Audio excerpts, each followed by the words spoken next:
Hey guys, and welcome to another episode of, I don't know, CC, Cobra Corner, whatever.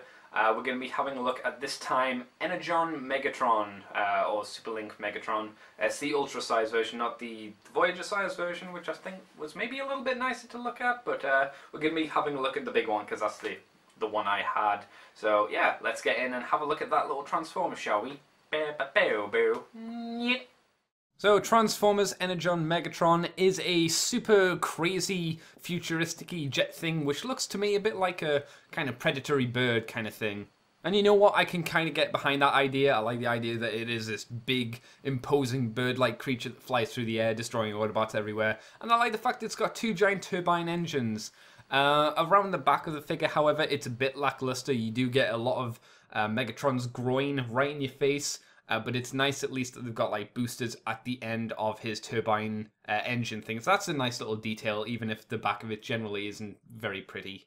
I think really the standout feature of the plane mode is the wings. I like the wing piece, which is just effectively a giant backpack piece, but for this mode at least, it works quite nicely. Underneath the figure, you get to see a lot of how this robot transforms, and you get a real easy idea of what's happening, and there's no hiding the head at all. It's nice though that we do have some landing gears just to hold him up there if you want him to.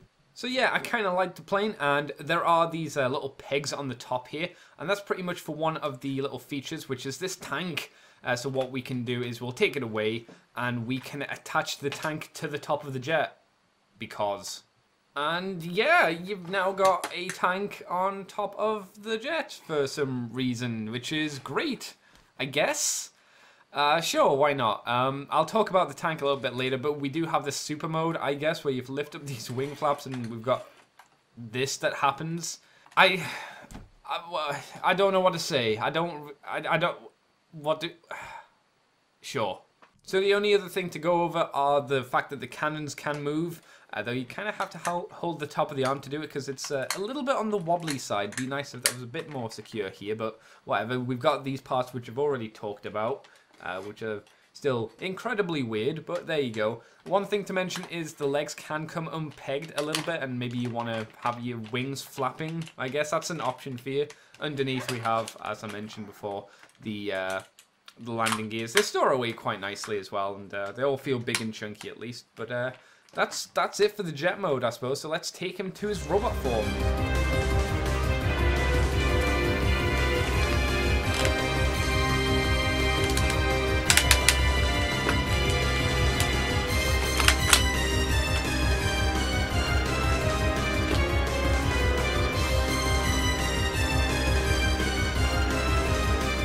And in robot form, Megatron's a big guy with a lot of backpack. Detail over him is quite nice, but the paint and colour scheme generally are a little bit boring, which is why I think the Galvatron repaint of this figure is a lot more visually interesting. But he definitely has a lot of back stuff, with the nose cone and the wings and everything. There's certainly a huge amount on the back, which I guess gives him a nice silhouette, but it's just so much.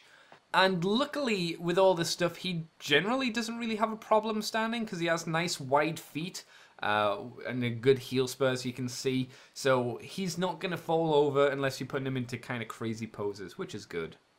Articulation-wise, his head will spin because that's transformation, and hey, it can tilt forward as well because of the transformation. You can move his little horns if you really want to. The arms are on ratchety joints at the shoulder here. So yeah, good clicking. You need to be careful because of the gun. You know, obviously if you move that out of the way, he can move his arm a bit further around. So, you know, take that into consideration. The gun moves, obviously, as I mentioned. And that's for the Energon gimmick thing. The arms can move out there and bend 90 degrees, sort of. We also have a forearm swivel because... I guess it gives him posability. And his hand goes in and out for the transformation. So, no waist joint, unfortunately. And the legs here now, we can move it forward this far. Let's move his arm out of the way. This far, and we can bend it. We can bend... Come on. There we go. It's a bit tricky to bend his knee, but it is there. He's got really short thighs, but there you go, whatever. They do also move outwards. There's no thigh swivel, so be aware of that. As I mentioned, they move outwards, so you can get them to do a splits if you need him to. And he does that, you know, he's got that joint underneath the transformation. The feet move, but that's springy joint, so nothing there either, I'm afraid. So he's got okay articulation, but it's not mind-blowing.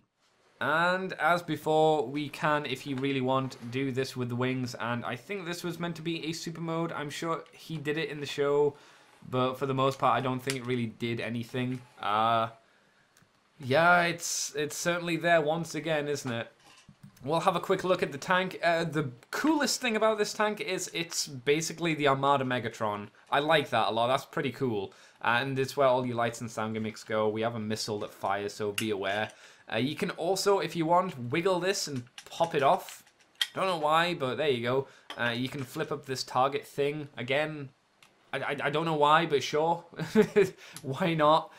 We've got mini-com ports on it. It's got not a bad colour scheme, and it's really well detailed. It's pretty nice, actually. And the bottom's good as well. This is where a gimmick will go, and that's a sound feature. Because, like I say, lights and sound gimmicks on this part alone. And this is what the lights would activate. The Star Saber or something like that. The Superlink Energon version of it. And it's nicely detailed, as you can see. It's got a Decepticon insignia, and it's fine. It's a bit boring without a light because clear plastic, yo. But this can go into Megatron over here. So why not show how this stores? Because it's actually nice. It's not going to float around. It actually stores nicely in the top here. We just put it in thusly, and there you go. It's stored. If you want, you press this button to release, and you can pull out if you want. Let me focus that a bit. There we go. You can actually draw it as well. If you plunk... Is it this way around? Go on. Yeah, this way around. You plonk it in, you unlock, and then you can pull it out with the sword, which is kind of a cool feature. He can't do it holding it, obviously, but it's nice that you can unsheath the weapon. And he holds it by flipping out these two pieces, and it basically becoming a forearm thing. You can use it as a tank for a gun, or you can get it like this and clip it on so he can hold it as a sword. You know, it just clips around these two pieces, and there you go. It's secure, I guess. Very unwieldy. The posability is limited once again, and you're probably not going to use it for shelf space, but for a kid, it's probably fine, I guess. So that's Energon Megatron. He's okay, I guess. The transformation's simple and fun, you know, this is really good for a kid. The colour scheme is very boring, at least in my eyes, and I think the Galvatron is far superior just because it's a lot more visually attractive. He's got joints there, which are probably okay for kids, but for a collector who wants to pose his toys, you're not going to get the most amazing, you know, positions from this figure, so he's okay. I've got no real gripes with him, but he doesn't shine for me either. But thank you guys for watching. I hope you've enjoyed this video, and I will catch you for something. I don't know what.